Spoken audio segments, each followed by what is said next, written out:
Welcome to the Business Scholarship Podcast, interdisciplinary conversations about new works in the broad world of business research. I'm your host, Andrew Jennings. If you like what you hear today, please consider subscribing to the podcast or sharing with others who might like it too. And if you have ideas for future episodes, let me know. My email address is andrew@andrewkjennings.com, and I look forward to hearing from you.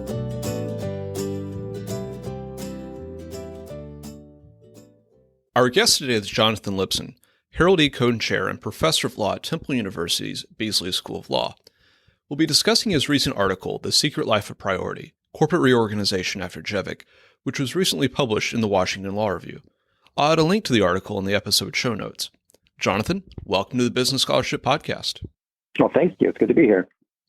Your article is about the topic of priority in corporate reorganization after a pretty significant Supreme Court case on that topic. Before we get into the article and the case, could you give our listeners a little bit of a high-level background of the corporate reorganization process, maybe what Chapter 7 and Chapter 11 do, what their goals are, and maybe where this idea of priority, the focus of your article, fits into that framework?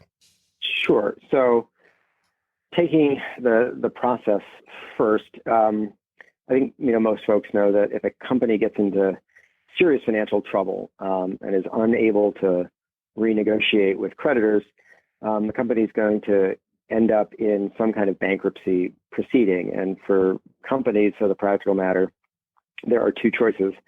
There's Chapter 11 proceedings, and there are Chapter 7 proceedings. The Chapter 7 is simple. It's a liquidation of the assets of the company, whereupon the proceeds of the liquidation are distributed in order of priority, which we'll talk about in a minute. Chapter 11 is, I think, more interesting because its goal historically has been to enable companies that appear to be viable to restructure or reorganize rather than liquidate.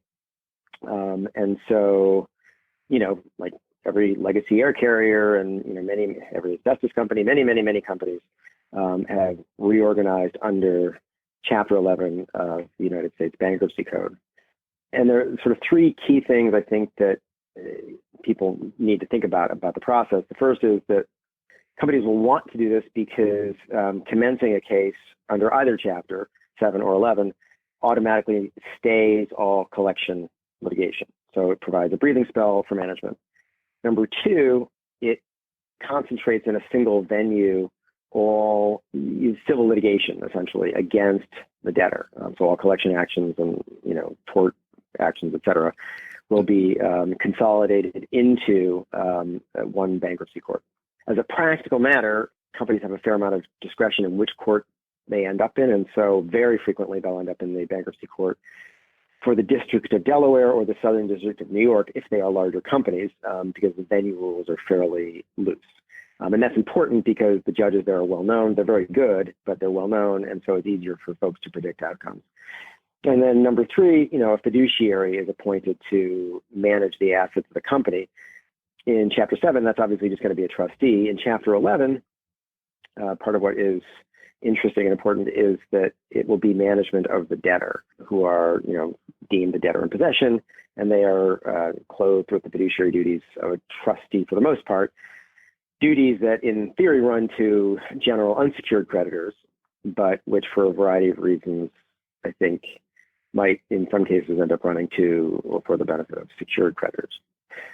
So that's the Chapter 11 process, that's the Chapter 7 process, fairly straightforward. Priority, there are three types of priority to think about. The first and the simplest really is payment priority. It just means that, in any distribution of money, some person is going to be the first to get paid, some person is going to be the second to get paid, and some person is going to be the third to get paid. If whoever is making the payment, like the debtor, has enough money to pay everybody, priority is not super interesting. But the whole point of bankruptcy is that, most of the time, the corporate debtor cannot pay everybody.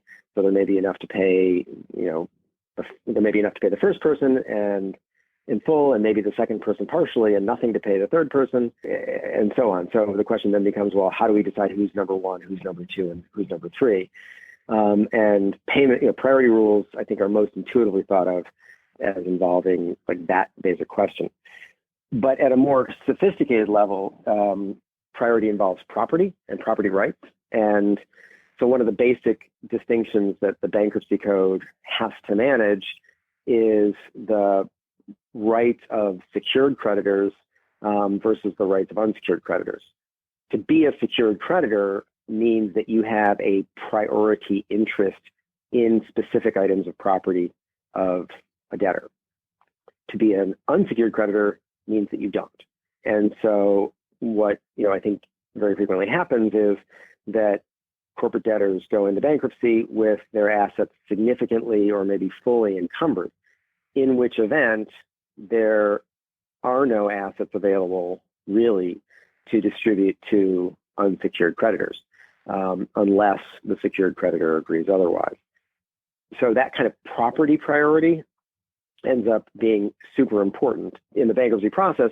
And I think one of the things that ends up being important in the story of Javik is that, in the world we live in today, corporate debtors, I think, have far more secured debt relative to their asset profile than they probably did in 1978 when Congress enacted the bankruptcy code. And so one of the fundamental things that I think Javik ends up being about is, for whom does the system exist? Is it for the benefit of secured creditors, or is it for the benefit of unsecured creditors? And how do we balance that stuff? The third way to think about priority, you've got payment, you've got property. The third way to think about it, I think, is about process. And what I mean by that is who gets to decide what happens to the corporate debtor and sort of what are the checks and balances in the process. Most people don't think about priority as involving process in any significant way. But if you think about it, and certainly if you go and look at what's actually happening in the real world, right, what secured creditors have been able to do over the last 15 years or so is sort of enhance their property rights, not only to magnify their payment priority, but I think, to obtain procedural rights and procedural power in Chapter 11 cases, which, then can enhance their payout. And so, the Chapter 11 system, I think, was designed by Congress to exist principally for the benefit of general unsecured creditors. The debtor in possession is a fiduciary for the estate, but the estate is mostly thought of, I think, as being for the benefit of general unsecured creditors. And there, will typically be, in larger cases, a committee of unsecured creditors appointed to oversee the management of the debtor, make sure that the wolf isn't walking away with the hen house. But all of that has sort of changed now in operation, and secured creditors in a variety of ways are able to use their priority property rights to establish procedural priority and, in effect, control significant aspects of the process.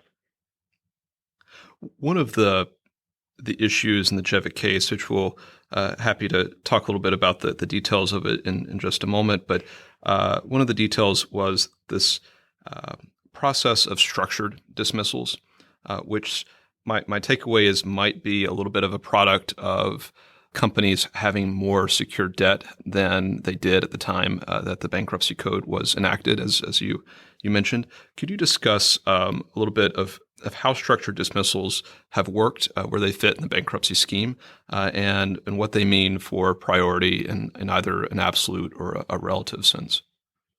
Sure. So there are three ways to get out of Chapter 11.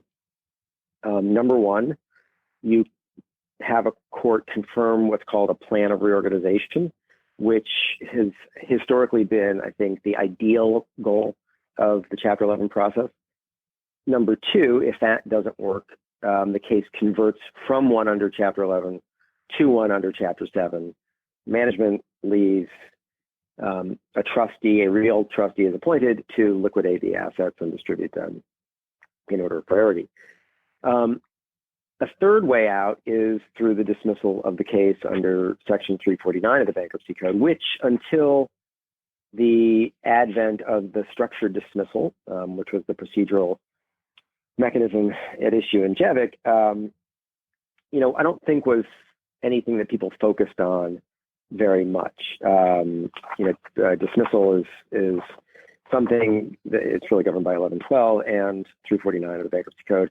And it's kind of, I don't want to say it's an afterthought, but it was, I think, typically there for cases that just weren't supposed to be in bankruptcy. So, for example, there's long been a concern about companies that might have filed for bankruptcy in bad faith. And bad faith filings might be, filing not because you're generally in financial trouble, but because you've got a dispute with a single creditor and you don't want them, and you think they're about to get a judgment and you want to sort of forestall that. And so courts would dismiss those cases on grounds of bad faith under 1112 and 349. The structured dismissal has arisen, as you point out, I think in part because corporate debtors enter Chapter 11 frequently with their assets significantly or fully encumbered. And the secured creditors want to take advantage of the benefits of Chapter 11, but they do not want to have to bear the costs of confirming a plan of reorganization, which can be expensive. They don't want to have to follow the rules that they may not want to follow the rules that are involved in confirming a plan. And they don't want to convert the case to a Chapter 7 liquidation in many cases, including Jevic, because they might be concerned that a trustee who's appointed will be interested in scrutinizing their behavior and may sue them. And so what the secured creditors of the world have done, I think very sensibly, is, in a sense, is working with management and lawyers who represent unsecured creditors committees and so on, have developed this mechanism known as the structured dismissal, which has elements of a plan of reorganization, but only very selective elements of a plan of reorganization. And so the structured dismissal, in Jevic, attempted to give the secured creditors the benefit of a release and a discharge, which you could probably do under a plan. But of course, structured dismissal did not have to follow any of the rules that you would ordinarily have to follow to confirm a plan. One of the baseline rules that you have to adhere to in confirming a plan is that you either follow, in a very general sense, what's sometimes called absolute priority, or you get consent, you get the agreement of folks who might have a priority right to payment to reduce their entitlement in some way. And absolute priority is, a sort of central feature of bankruptcy law. It's really a central feature of, of private ordering in our system, because it basically says, well, you've got to make sure that, secured creditors get at least the value of their secured claims. Creditors have to get paid. All creditors, secured and unsecured, have to get paid before owners. And that plays out in many, many, many ways. You see it, at work in corporations law. You see it at work in commercial law. You see it at work, in trust law. You see it at work in the bankruptcy code. And it's embedded in the standards for the confirmation of a plan under 1129 in a variety of ways. But the key point, and then there are many, many other procedural requirements to confirm a plan that we don't need to worry too much about at this point, except to say that they don't apply in a structured dismissal, because to dismiss a case is just much simpler. So the structured dismissal in Jevic, for example, would have given the secured creditors the benefits of a plan, but it would not have followed the absolute priority and contemplated by the bankruptcy code. We've alluded to the Jevic case quite a bit. I wondered if you could discuss some of the facts and the issues and what the Supreme Court decided in that case. It seems to be a fairly familiar story in a lot of ways of what a corporate reorganization might look like and what some of the issues are.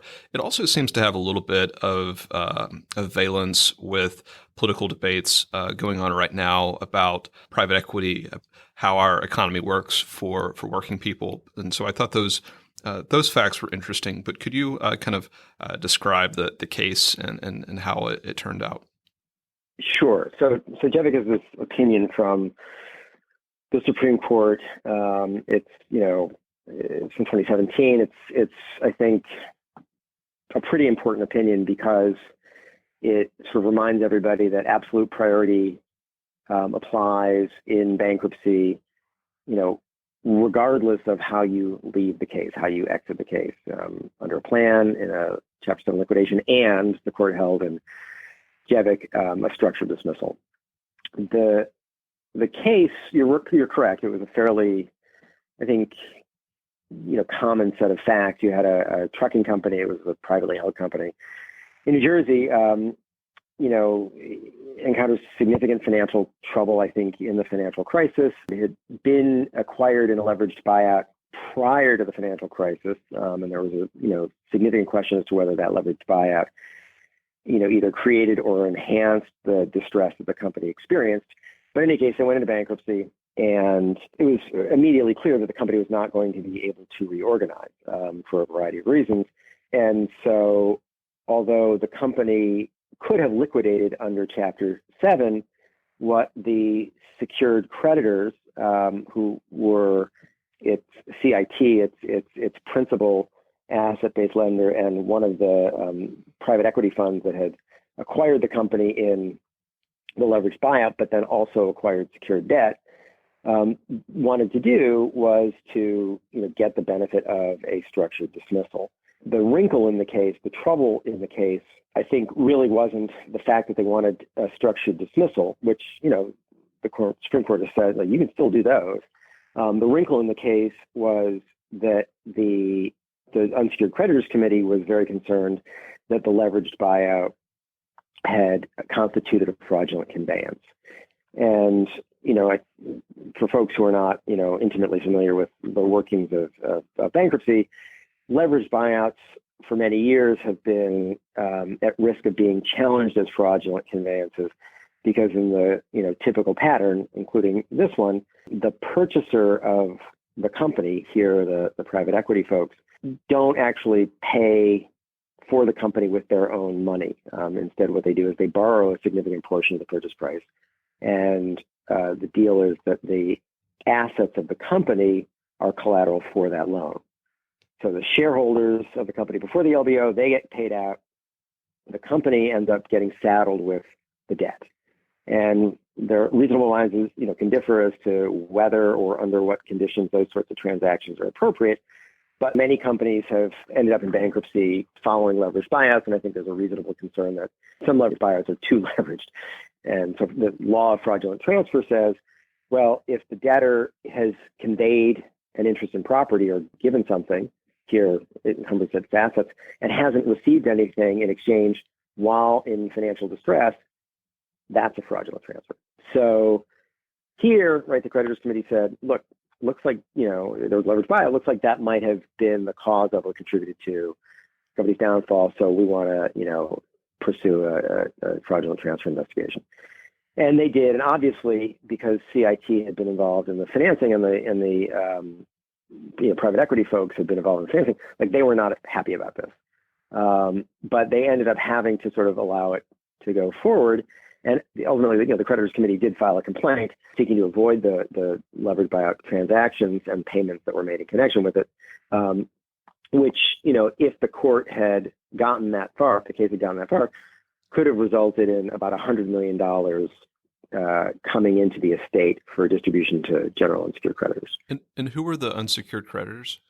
There were a bunch of employees who were not paid. There were creditors were, I think, leasing companies, maybe the trucking companies, I think they leased in their trucks. And the ones who were most motivated, I think, here to do anything about any of this were the workers who most of whom had been laid off shortly after the company went into bankruptcy. And they end up being important because they were entitled to a statutory priority for unpaid wages. And the sort of simple version of the structured dismissal is the creditors committee and the defendant in the fraudulent transfer litigation agreed that they could split the assets of the debtor and give, the secured creditors mostly got paid off. The unsecured creditors would get a very small payout, but the truck drivers would get nothing on account of their special priority wage claim. So one of the things that we didn't talk about earlier is that the bankruptcy code creates a set of special sort of politically motivated priorities for certain kinds of unsecured creditors.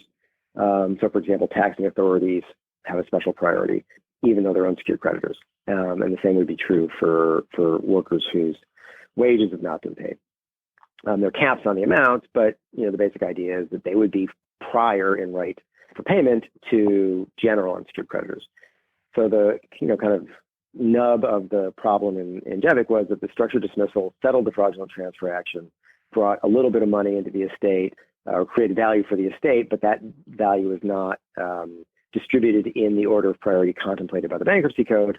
Instead, it skipped over the truck drivers, their wage priority, in order to make a small distribution, or seek to make a small distribution to the general unsecured creditors. And so the bankruptcy court has to approve the structured dismissal for it to be effective. And Judge Shannon, who's a wonderful judge, faced with a really, really hard situation because, it's not like there's a business to reorganize here. And he, I think, understandably worried that there might not even be enough unencumbered value to pay the fees of a trustee in Chapter 7. And so this settlement that the Unsecured Creditors Committee had proposed with the secured creditors, splitting the assets and skipping the truck drivers, looked like it was a good deal. It was the least bad deal that they were going to be able to come up with. And so he approved it. And from my perspective, the structured dismissal really had two problems. The first, and the one that certainly got the most attention, is this idea that it defied absolute priority, skipped priority. And that's what the Supreme Court focused on, and that's what the court said you cannot do. A final distribution in bankruptcy, regardless of the pathway out, you have to adhere to absolute priority unless you get the consent of the affected creditor. Fine. The second thing, though, that the structured dismissal did was it made it impossible for the truck drivers to pursue any fraudulent transfer claims against CIT or the private equity guys outside of bankruptcy. And that, to me, was extraordinary because what it meant was that after bankruptcy, these guys, who may or may not have caused the company's demise, would be entirely free from scrutiny for that transaction. Mm-hmm. And so that presents a whole bunch of problems. Like, okay, well, the effect of dismissal is supposed to return the debtor to the status quo pre-bankruptcy, right? It's not supposed to give folks special benefits that they could only obtain through bankruptcy, like a release or discharge. It's supposed to say, okay, you go back to the world as it was before bankruptcy. The world before bankruptcy for Jevic was a world in which ultimately the truck drivers who were grumpy about having not gotten their wages paid, could have sued to avoid the LBO transactions as fraudulent transfers. They might or might not have won. We don't know enough about the underlying facts to know, but they could have had the right to litigate that in a state court in New Jersey. And the structured dismissal sought to take that away from them. And that, to me, was, equally problematic because I think at the end of the day, one of the few remaining serious constraints on, irrationally exuberant leveraged acquisitions is the threat of a fraudulent transfer, lawsuit in the event the company fails. So what the structured dismissal in Jevic really portended was, secured creditors and, whoever they can kind of buddy up with can divvy up the assets however they want, and they can walk away from any exposure they have if they can persuade a judge that, any other alternative looks worse. And that, I think, was, that was really, really, to me, threatening to the integrity of the system, because it means that, the system is no longer serving the interests of general unsecured creditors, or the larger creditor body of the debtor generally, but instead really sort of the secured creditors and the folks that they can get appointed to run the corporate debtor. To your point about sort of the valence with hedge funds and private equity and so on and so forth, I think that's an important point. I think there are two or three things that have happened in Chapter 11 practice over the past 40 some years that have really changed the total dynamic of the process, especially for larger companies. The first is that you have I think a fairly robust market for the trading of claims. That's important because although Jevic was not an example of it, in many cases, right, the folks who end up dealing with the bankruptcy are not the original creditors, but they're folks, the distress investors, Fortress or Cerberus or whatever, and they, their whole reason for existing is to invest in companies that are in financial distress by buying up, defaulted debt or distressed debt, and then participating actively in the bankruptcy reorganization process. In any case, private equity is, I think, extremely important in Chapter 11 because, private equity is important in the economy generally. Even, private equity investors who are not distress investors, can play a very important role in bankruptcy. And so what you saw in Jevic, for example, is, a private equity firm that held multiple positions against the debtor. So they had equity, but then they also had a secured claim. Well, historically, right, bankruptcy, contemplated a simpler situation, right? So you'd have a secured creditor who was a bank. Well, banks could only hold secured debt, right? They didn't have, maybe they had an unsecured claim, but, they didn't have equity and a secured claim against the corporate debtor. But now, you have folks like Sun was the private equity firm in Jevic. They can have anything, right? They can have any set of claims that they can acquire against a corporate debtor. And indeed, if you go look at, I was just looking at the filings in the Pacific Gas and Electric case, and you see there are lots of very large, private equity, funds that have multiple positions, all sorts of positions against the debtor, debt, and they have, options, and they have equity, and then whatever they have. And so that makes things really, really, really complicated. And in particular, when you have folks who have both equity and secured debt, right, they end up having a ton of leverage over the company, a ton of procedural power, because as a practical matter, right, they can, say, well, we're just going to take the assets and go if we're not happy with what's going on here. And so that kind of dovetails with the third thing that's going on, which is the rise of secured credit. As a relative portion of a company's asset profile, and secured creditors, they just have much more power over corporate debtors today than they used to for a bunch of subsidiary reasons, which are beyond sort of the scope of this, but companies go into bankruptcy with lots of secured debt. Sometimes it's held by just traditional lenders like CIT, as in Jevic. Sometimes it's held by private equity folks like Sun.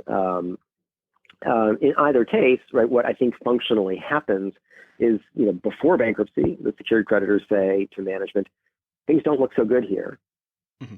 You should go. And management leaves, operational management leaves, and they appoint a turnaround expert, which is what happened in Jevic. And the turnaround experts, there's a whole industry of these folks, Alvarez and Marcel, and whatever, Julian Loki, and these are smart people, and they know a lot about how to deal with financial distress. I think one of the concerns that folks have is that their loyalties, at the end of the day, are going to run to the folks that they deal with most frequently.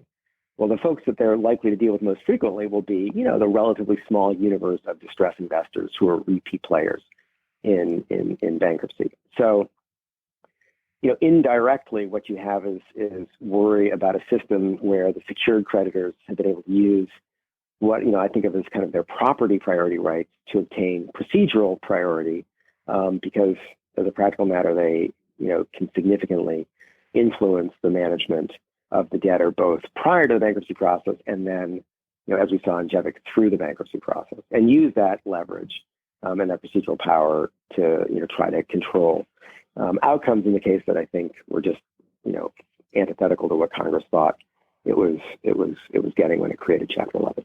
So after Jevic, how do you see that changing practice around corporate reorganizations, or are you already seeing some changes as a result of this case's holding? Yeah, that's an interesting question. So,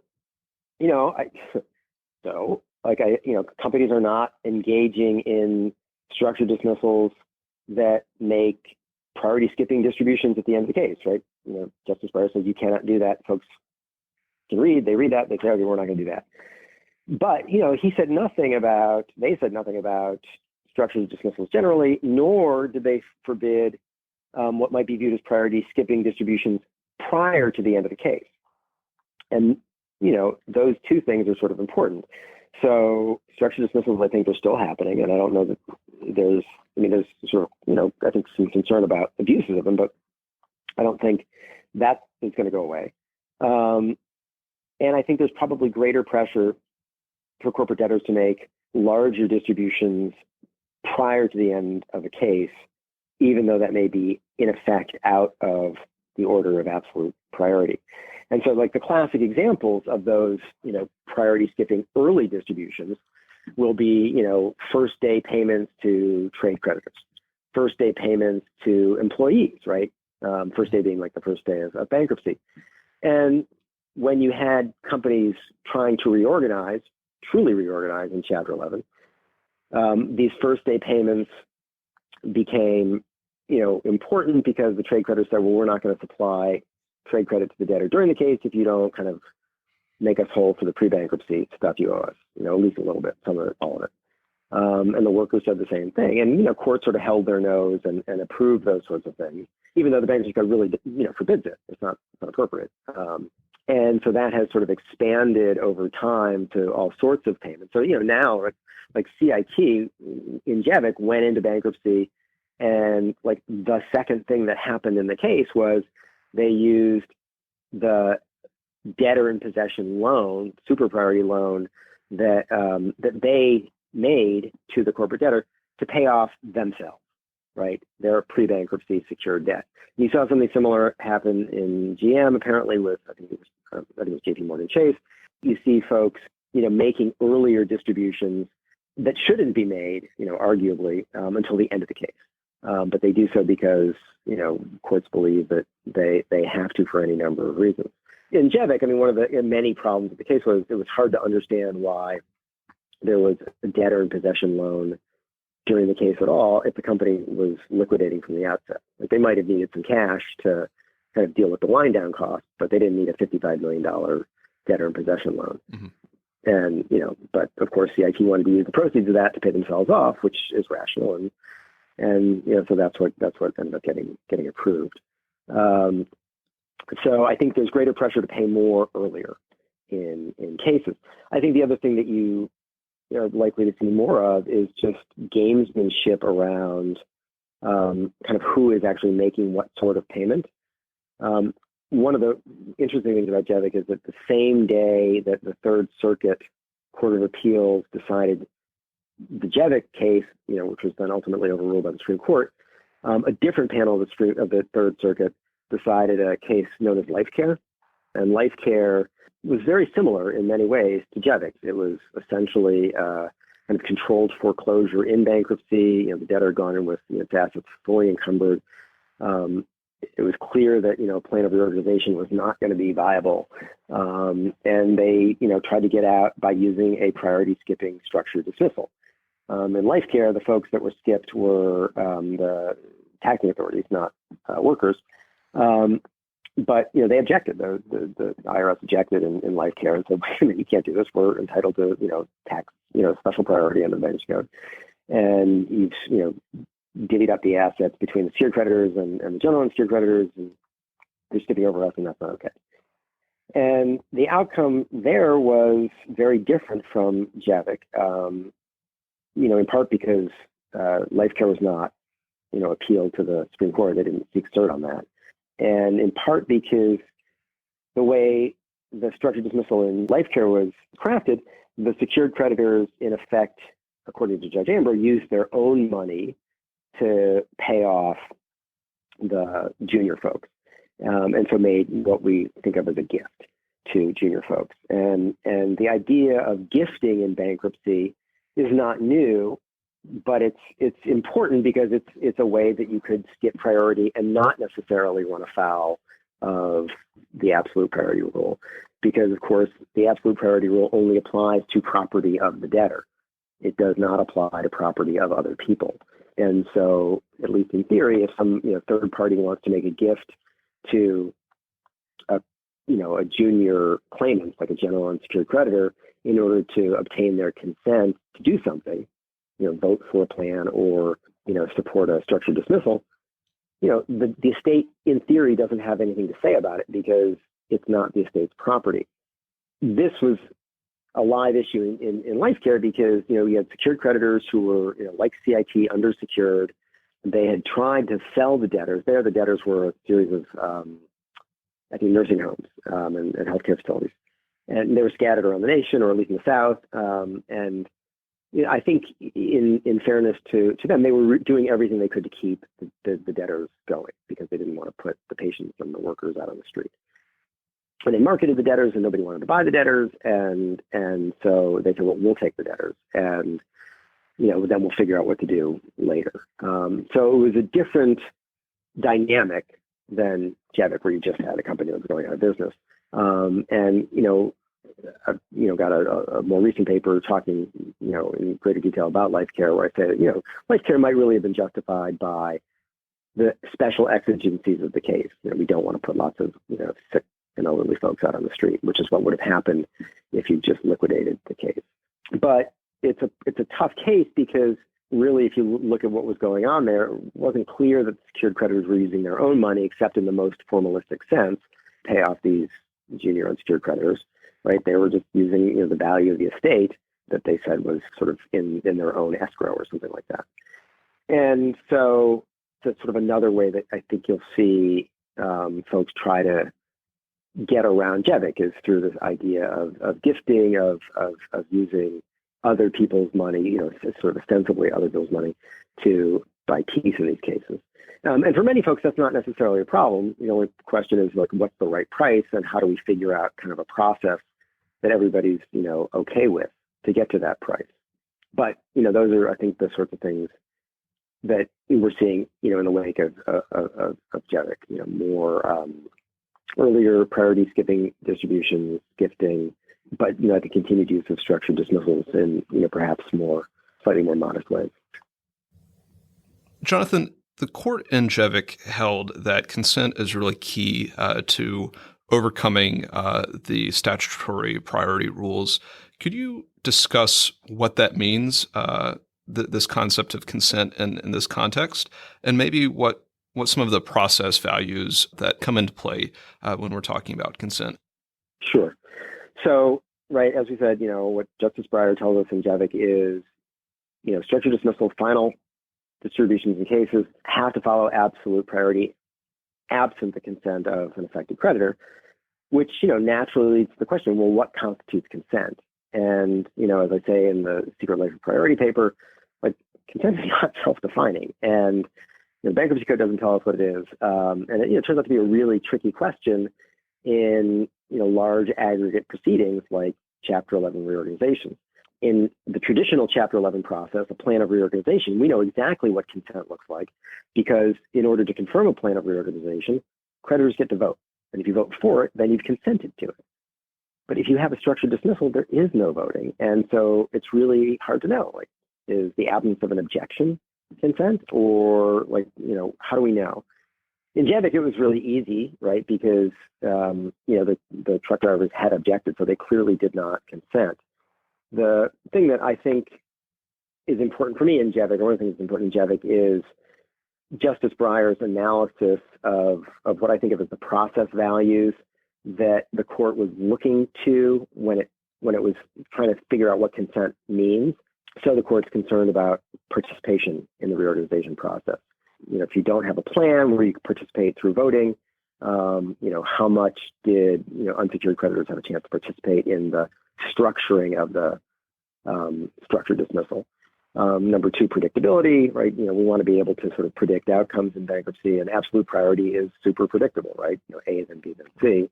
And finally, this idea of integrity. We don't want folks, colluding, the juniors and the seniors squeezing out the folks in the middle, because that's, for a variety of reasons, something that corrodes people's confidence in the process. Our guest today has been Jonathan Lipson, Harold E. Cohn Professor of Law at Temple University's Beasley School of Law. We discussed his article, The Secret Life of Priority, Corporate Reorganization After Jevic, which was recently released in the Washington Law Review, and I'll include a link to that in the liner notes of today's episode. Jonathan, thank you for joining us on the Business Scholarship Podcast. Thank you, Andrew.